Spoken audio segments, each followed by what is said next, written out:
Okay, if I could ask those leaving the public gallery to do so as quickly and as quietly as possible as we proceed to the next item of business, which is the members' business debate on motion 20268 in the name of Alexander Burnett on fair share of funding for public services. The debate will be concluded without any questions being posed.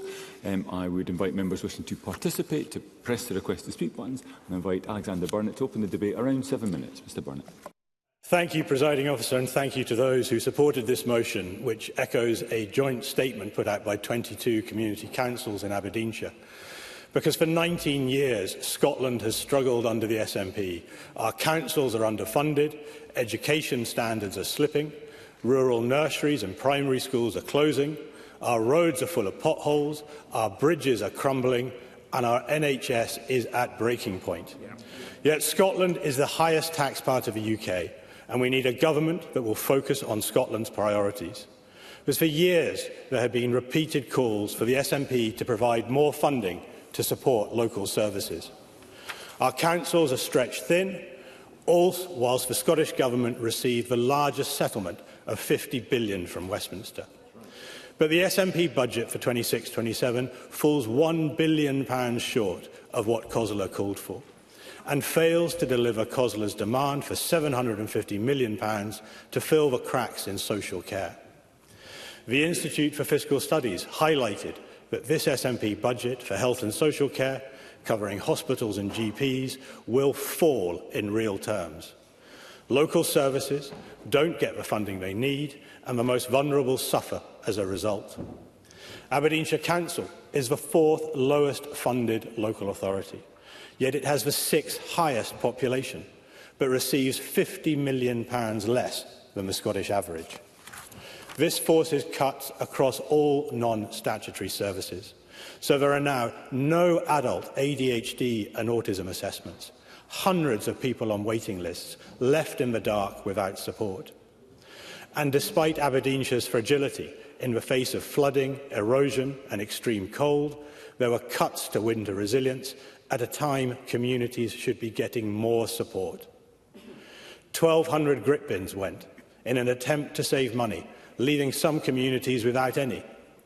But this is robbing Peter to pay Paul, because the Council also shares half of the health and social care partnership deficit. This means that when somebody slips and breaks their hip, the potential cost becomes much greater. But this is not a challenge to be tackled as a test for the public sector. It is an unwinnable scenario where the elderly, road users and council tenants have been set up to fail. Because rurality is not understood by this government. The SNP may have seen the countryside on their way to a photo call, but they are incapable of making policy that gives places like the North East their fair share. Population sparsity, geographic area, failing infrastructure and travel times all have a huge impact on services. Aberdeenshire has over 3,000 miles of roads to maintain, more than double Glasgow, and 1,800 bridges, more per capita than anywhere else in Scotland. A Boyne Bridge has now been shut for over 2 years, forcing a 20-mile detour. It will cost £15 million to repair or £30 million to replace. But this is just one of 200 Aberdeenshire bridges requiring repairs. And over the next 20 years, 317 bridges may be forced to close. So can the Minister even begin to comprehend what that will look like? Rural schools are also at risk. Last year I campaigned with parents to save 4 nurseries, but they are still under threat, because when services are cut, rural areas are hit hardest as resources get redirected to larger settlements. And this only encourages rural depopulation, and it's no wonder this SNP government stands accused of modern-day Highland clearances. So no surprise, the Local Government Information Unit for 2 years in a row have found no confidence in local government finances. They've made calls for the government to review how local authorities are financed and the funding formula for distribution. Without that, our councils have no option but to increase council tax, to make up for this government's failure to provide a fair share to the North East. And moving on to health, NHS Grampian is per capita the 2nd lowest funded NHS board, yet has one of the fastest growing elderly populations. It is 45 million over budget, and last year the overspend was 65 million, again the highest in Scotland. with auditors warning staffing levels may have to be slashed. But whilst the SNP sits back and asks Grampian to make further cuts, costs are still increasing. In Grampian, we have just 1.4 beds per 1,000 people, and now no minor injury units on Deeside. Community hospitals have been closed, despite SNP election promises in 2021. Waiting lists are at record highs, ambulance stacking at the ARI has caused chaos, and we have care homes who need to run at capacity to survive, yet have empty beds because it's cheaper for this SNP government to ignore bed blocking than actually fund people to be cared for in their community. This is having a tragic consequence on people's lives. And whilst our NHS staff are working hard under incredible pressures, we also face recruitment challenges.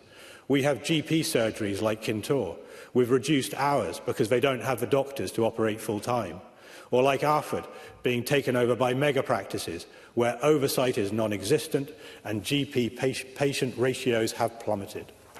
A proper Scottish Government would improve initiatives and golden hello payments to encourage people to move from the Central Belt. They would invest in local training opportunities so that people are able to work in their communities. But if you think it's bad now, just wait. Audit Scotland forecasts that Scottish Government funding will fall in real terms in 2028. This is going to get worse. So will the Minister take any responsibility? He'll no doubt talk about balancing the budget, like it's some achievement rather than their legal obligation. He'll talk about Conservatives not backing their budget or identifying savings, despite us pointing out independent spending rocketed by 36 million and foreign aid spiked by 25%. He'll talk about how Aberdeenshire is responsible for their budget, as Swinney did last week in refusing to help the Aboyne Bridge Group. He'll pass the buck on to COSLA and their funding formula, knowing rurality isn't reflected. So when will this government take responsibility and govern rather than hiding behind organisations they control?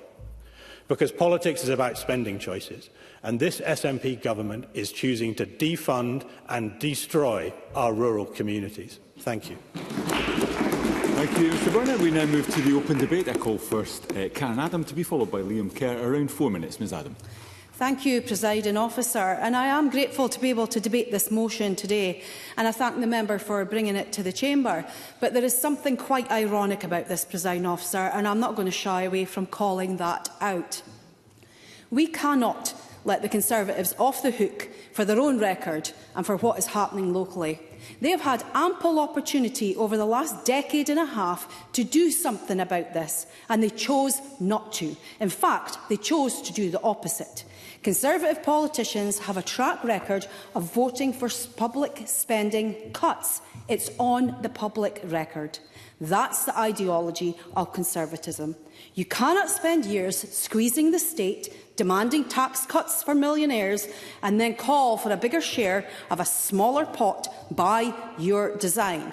So let's say the quiet part out loud. Public services did not get stretched by accident. They have been systematically squeezed for years by UK austerity. And people at home don't need this chamber to explain what pressure looks like. They feel it in their everyday lives, and I see it reflected in my casework.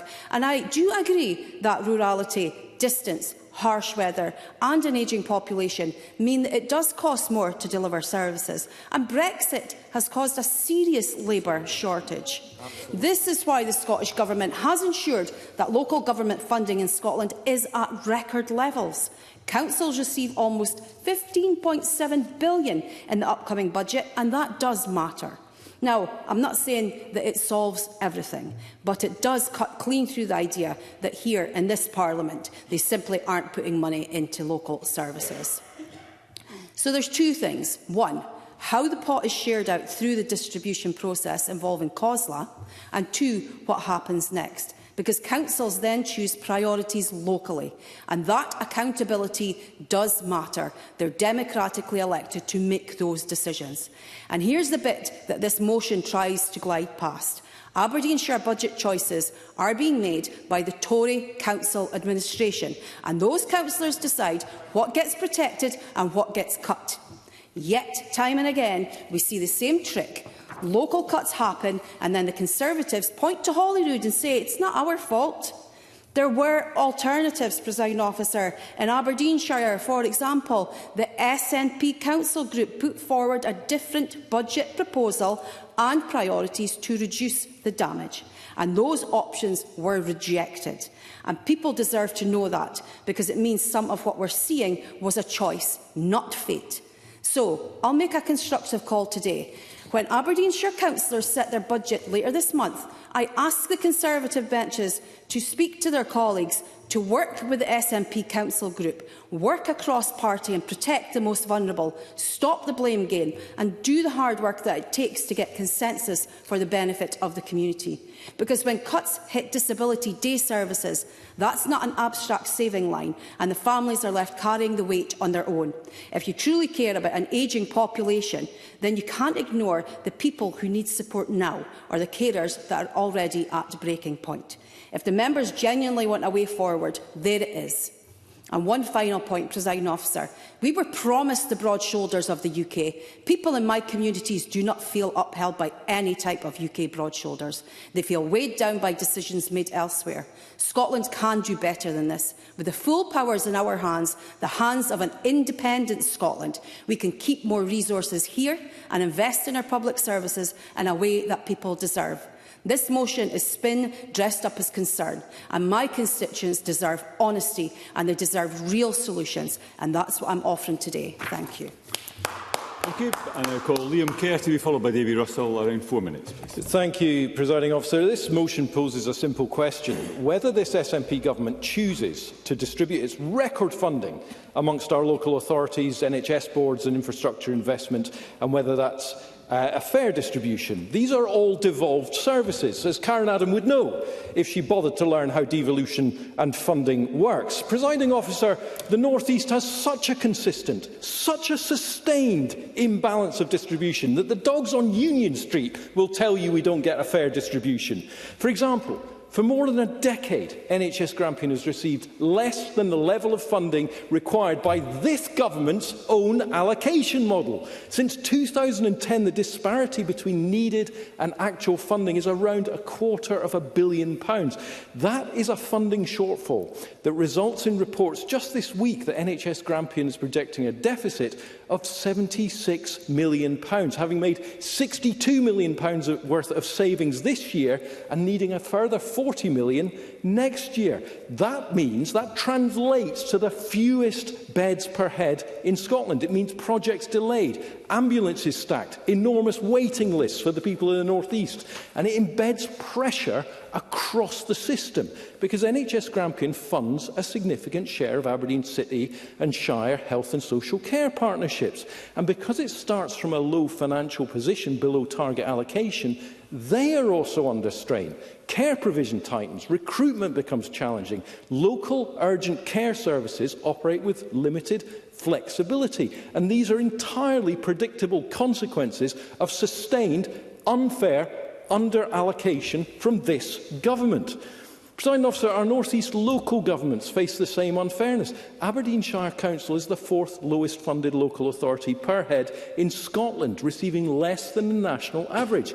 Aberdeen City also ranks among the lower funded councils. Both have been consistently almost, if not the worst funded for years. And starting from a lower funding baseline immediately limits what local services can be delivered effectively. Karen Adam desperately tries to say it's nothing to do with this place. And that is not standing up for her constituents. That is abandoning them yet again. And as the motion highlights, this unfairness extends to infrastructure investment in the North East, or lack thereof. To the south of Aberdeen, growing communities Cove and Newton Hill, sitting directly on the East Coast Main Line, need new stations. People have been demanding them for years, and several thousands have signed my campaign to deliver them. Yet this government refuses to deliver, just like it won't address our poor local and regional bus services, or deliver the vital upgrades so desperately needed on the A90, Lawrence Kirk Junction, the Tulla Burness, Cortes Junction. Presiding Officer, when communities lack proper transport infrastructure, the result is congestion, pressure on local roads, reduced economic activity. And just earlier, Presiding Officer, when I asked this Minister whether, in response to the tsunami of pub and hospitality closures in Aberdeen and the North East, he would support Scottish Conservative plans to exempt most from business rates, he blithely ignored the issue, failed to provide any solutions and completely ignored the question about whether he'd support it. Presiding Officer, the North East is a region which contributes significantly to Scotland's economy, to its energy, to its food production, to its advanced manufacturing and research. We in the North East have an expectation, actually a right, to expect that our essential services and infrastructure are funded in line with assessed requirements.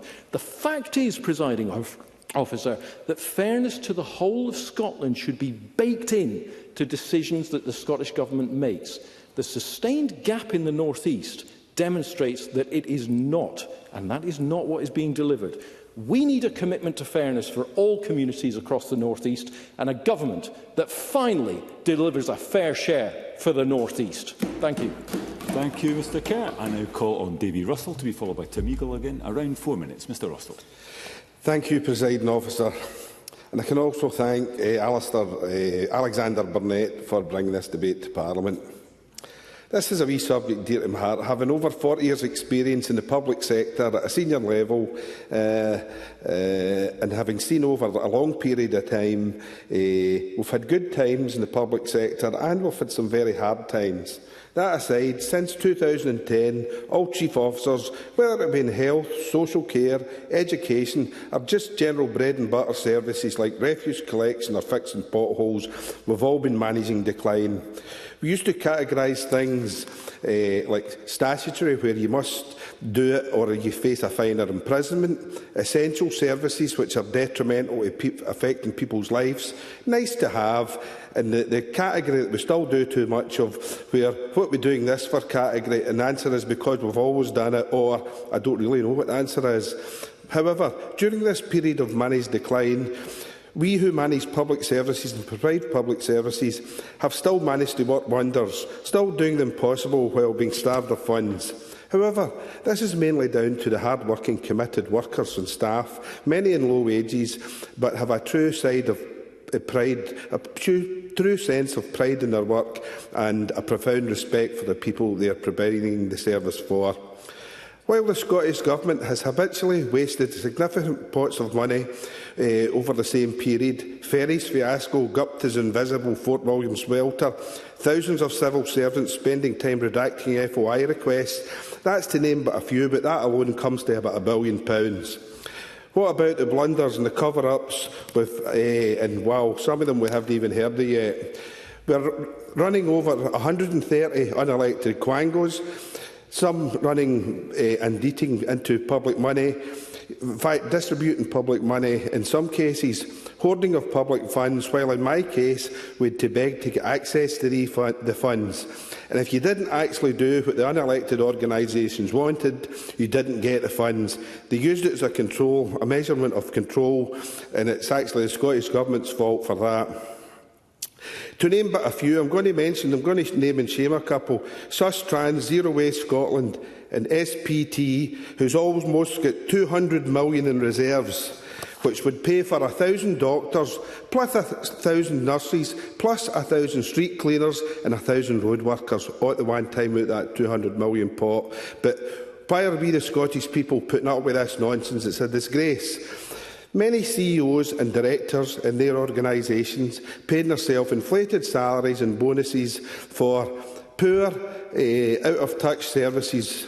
Right. While I do acknowledge that increasing funding for something doesn't necessarily mean it will get better, nor does rebranding or adding commissioners or some other fudge mechanism to actually improve things either. Public service is exactly what it says in the tin. It should be fit for purpose and have the ability to do what it is designed for.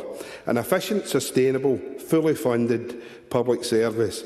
We need a full shake-up from top to bottom, rather than the jigsaw we have at present. We need to improve the stable methodology for funding public services in a way that the Scottish people deserve.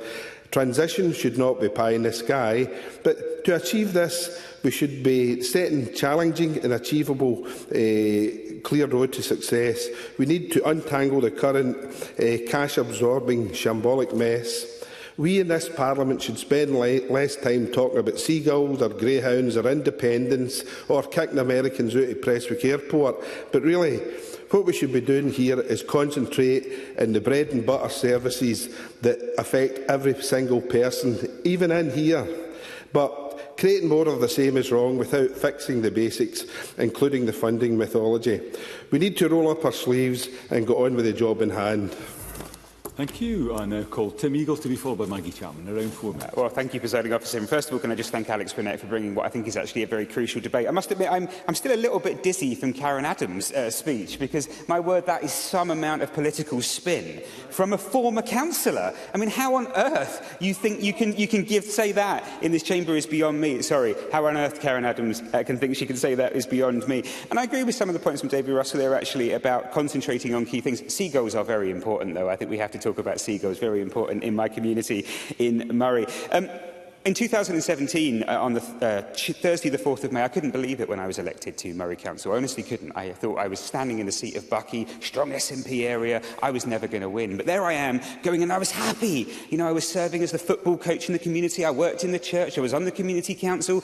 But for the next 2 weeks after I got into that council, I was plagued by the Chief Executive and the Deputy Chief Executives of just how dire it was in the council. There was no money. We couldn't do anything positive. All we could do is make cuts. And I spent the next 5 years learning why. And that's in this document. Now, I know we're not meant to have props, but this is the what does the 26-27 budget mean for councils? And the very top line, and it's worth pointing out, the President of COSLA is SNP. Almost half of councils in Scotland run by the SNP. This is a document agreed by all council leaders in Scotland. COSLA leaders have agreed this is a very poor settlement which fails to address the dire financial situation of local government in Scotland. It's dire. Every year has been dire. It goes on another page to point out just how dire it is, because whilst the SNP government have given more and more money into benefits, they've slashed local government. I'm not giving an intervention to Karen Adams that wouldn't take an intervention from any of us.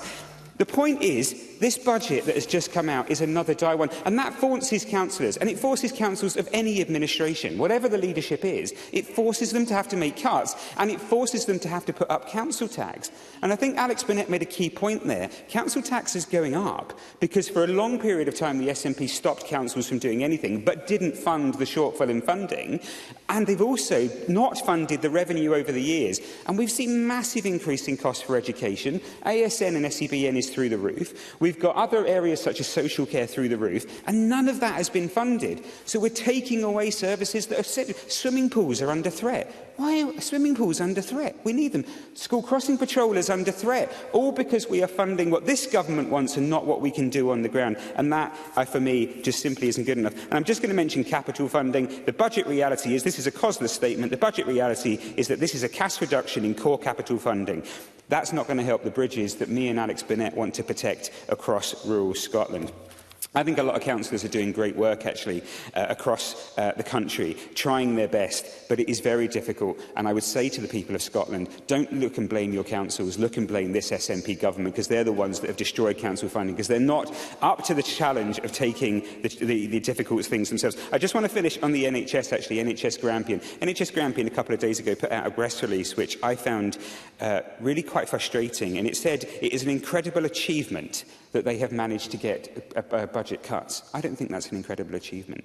For NHS Grampian to be cutting their budget at a time when I've got constituents coming to me with breast cancer that can't get in, I've got constituents coming to me with eye problems that can't get into hospitals, we shouldn't be seeing cuts in budgets. We should be seeing services being delivered, more beds for NHS, for Dr Gray's, more beds for the hospital in Aberdeen, because that's what we need, so that our constituents that we care for, that we want to serve, can actually have the services that they deliver. But it means this government is going to have to step up to the plate and put more money into local services, particularly in rural Scotland. Thank you, Mr Eagle. I now call Maggie Chapman to be followed by Sharon Dowie. Around 4 minutes. Thank you, Presiding Officer. And I'm grateful to Alexander Burnett to have the opportunity to speak today for the communities of the North East, particularly for the people of Aberdeenshire, who know all too well what it means to be asked to do more with less.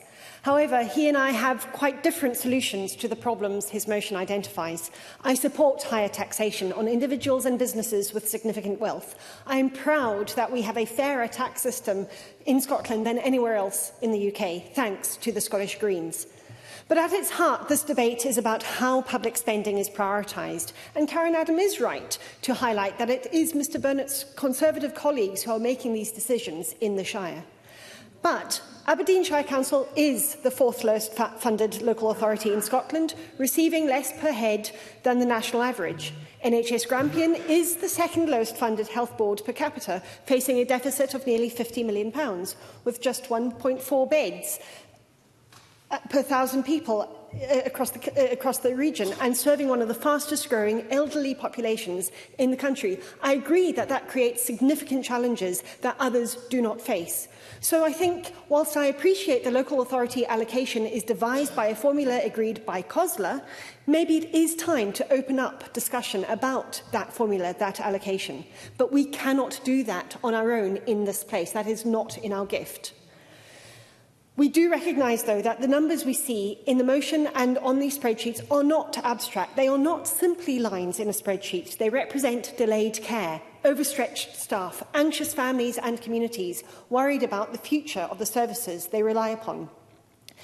And in Aberdeenshire, geography matters. Rural and island communities cover vast distances. Roads must be maintained across huge areas. Public transport must connect disparate and scattered towns and villages. Services must withstand extreme weather events that are becoming more frequent and more severe. Delivering equity in such circumstances requires more resource, not less. I think on that we do agree. But this is not simply a question of fairness between local authorities or health boards. It's about social justice, fundamentally. I was proud to stand alongside communities across Aberdeenshire in their fight to save sheltered housing, disability services and community care facilities that enable people, particularly older and disabled people, to live independently and with dignity. I pay tribute to those from Cumminston, Portsoy and all the other northern Aberdeenshire towns and villages for their campaigns last summer. I'm sorry we didn't halt all the closures and cuts. Because when sheltered housing accommodation and wardens are cut, when daycare services for disabled people are reduced, when local facilities close, decisions made by Conservative councillors, the cost doesn't disappear. It simply is displaced onto families, onto unpaid carers, and ultimately onto our NHS. If we are serious about relieving pressures on the NHS, we must invest upstream.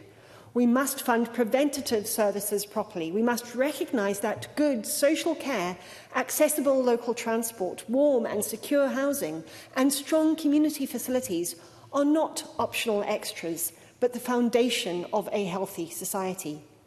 Aberdeenshire's rapidly ageing population should be a call to action, not an afterthought. Fair funding must take into account changing demographics, rurality, deprivation, all of which can be hidden in affluent-looking areas. And the real cost of delivering services across large and dispersed communities must be acknowledged. This debate is about whether we are willing to match our rhetoric on equality with meaningful financial commitment. It's about whether we accept a system that leaves one of Scotland's largest local authority areas persistently underfunded and one of its key NHS boards struggling to meet demand. Communities in the North East are resilient, they are resourceful, but they should not be expected to compensate indefinitely for structural underfunding. Fair share of funding is not a special favour. It's a matter of equity, it's a matter of dignity, and it is essential if we are to build a Scotland where every community, rural, coastal, urban or island, can access the public services it needs and deserves. Thank you. Thank you, Ms Chapman. We move to the final speaker in the open debate, Sharon Dowie. Around 4 minutes, please. Thank you, Presiding Officer, and can I thank my colleague Alexander Burnett for bringing this debate to the Chamber. Many of the issues highlighted for Aberdeenshire are also true for other parts of rural Scotland, not least my region in the south of Scotland. Communities across Ayrshire are well aware of the impact the Scottish Government's fiscal approach has had on them. Health services have been decimated, the local authorities are buckling under enormous demand, and everyday things you used to be able to count on seem to be in borrowed time. We don't need to look much further than the plight of NHS Ayrshire and Arran for the evidence of this. The dire state of affairs got so bad last week that the Scottish Government had to raise its emergency intervention to the second highest level. This shouldn't have come as a surprise to ministers. After last year's emergency loan of more than £50 million, Scotland's Public Services Watchdog said there was no evidence of financial sustainability within the Health Board. Patients can see how bad things have got, and this severe situation isn't the fault of hard-working staff and medics. It's a symptom of years of underfunding from central government who, having failed to properly resource the organisation, are now having to shell out for expensive sticking plaster solutions. Life in the region's councils isn't much better. Presiding Officer, we know that many people from across Scotland choose to come to South Ayrshire to retire. Of course, their presence is welcome and their contribution to local life is considerable. But for too long, the Scottish Government has ignored the impact this has in demographics. It is the reason why South Ayrshire has one of the country's highest rates of people over the age of 65. Already, they account for more than a quarter of the population, and this will increase to a third within a few years. That will bring the area into competition with some of the oldest demographics in the world, and yet there is no funding mechanism to reflect this. The impact this will have on health and social care demand is extraordinary. The sums don't add up, and that's why councils are left with no option but to raise council tax or close facilities. All counterproductive moves which only make people poorer financially, educationally and culturally. Councillors take the hit for this locally, but it's the decisions made by the Scottish Government in Edinburgh which are to blame. Presiding Officer, health boards and local authorities are being asked to sweep up where the SNP government has failed, whether it's delayed discharge, intolerable environments for teachers or the impact of policing cutbacks. These are all things which are felt locally but could have been prevented nationally.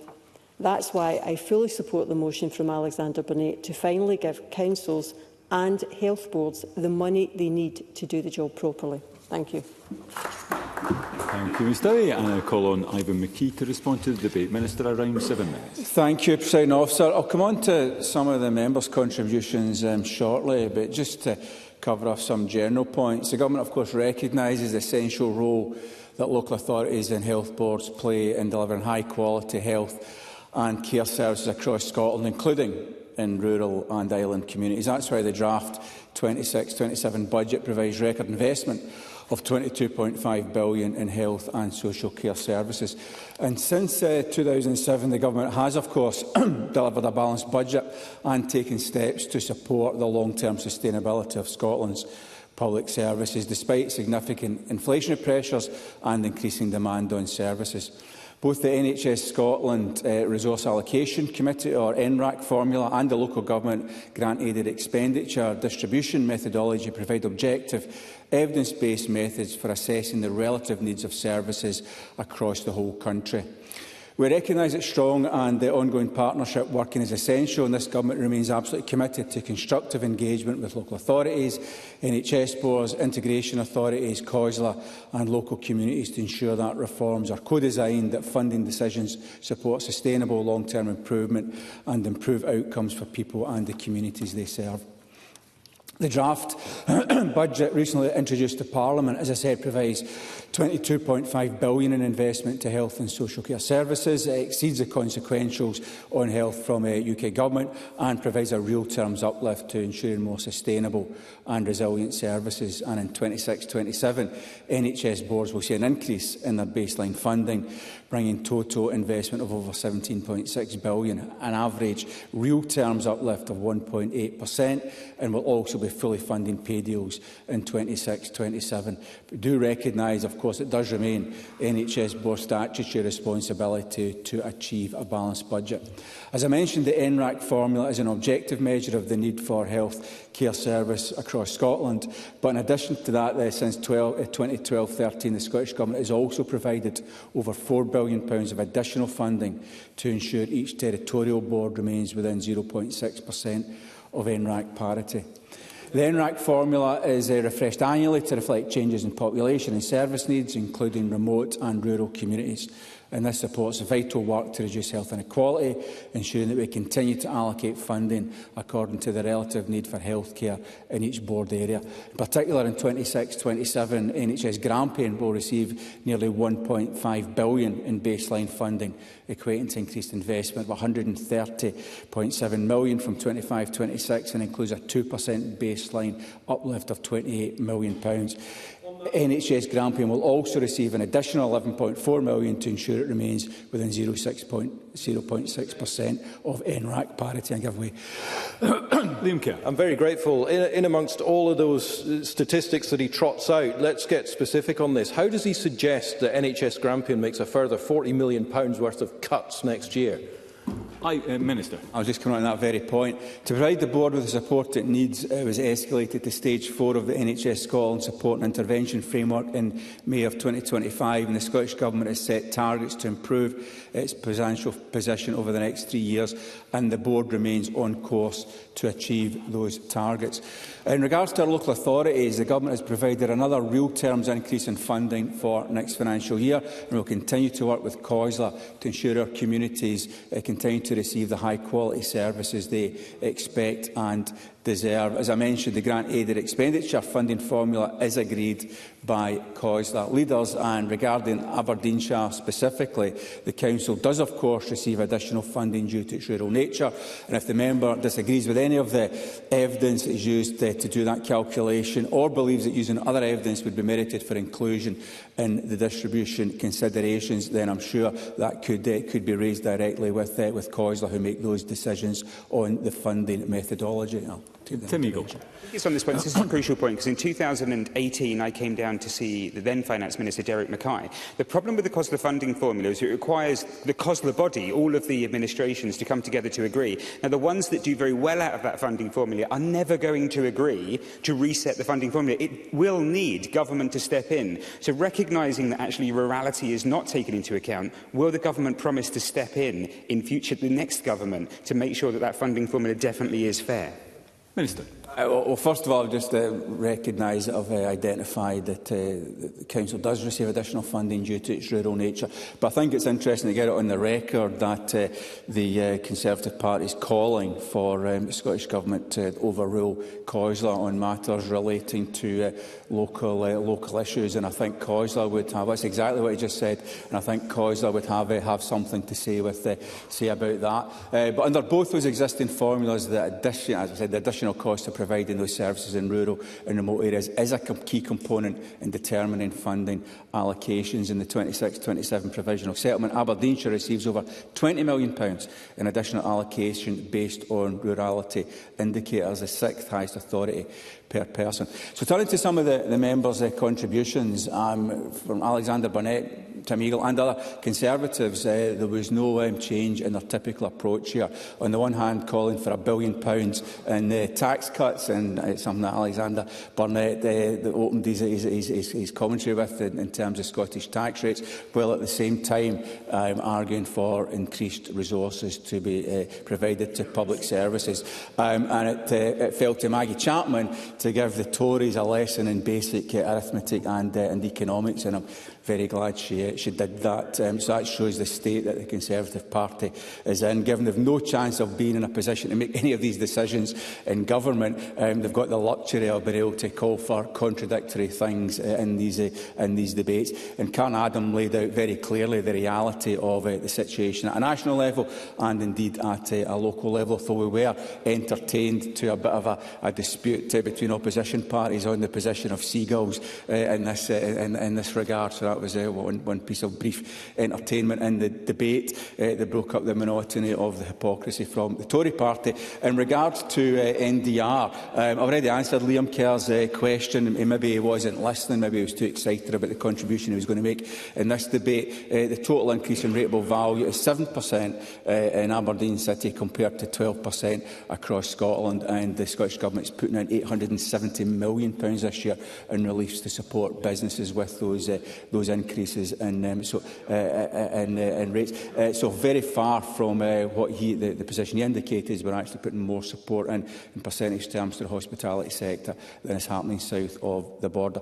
So as outlined, the Government remains committed to ensuring that funding is distributed fairly and supports sustainable high-quality services across Scotland, including in remote and rural communities, and will continue to work collaboratively with local authorities and NHS boards, and this Government will drive the reforms needed to improve outcomes for all of our communities. Thank you, Presiding Officer. Thank you, Minister. That concludes the debate, and I suspend this meeting of Parliament until 2:30.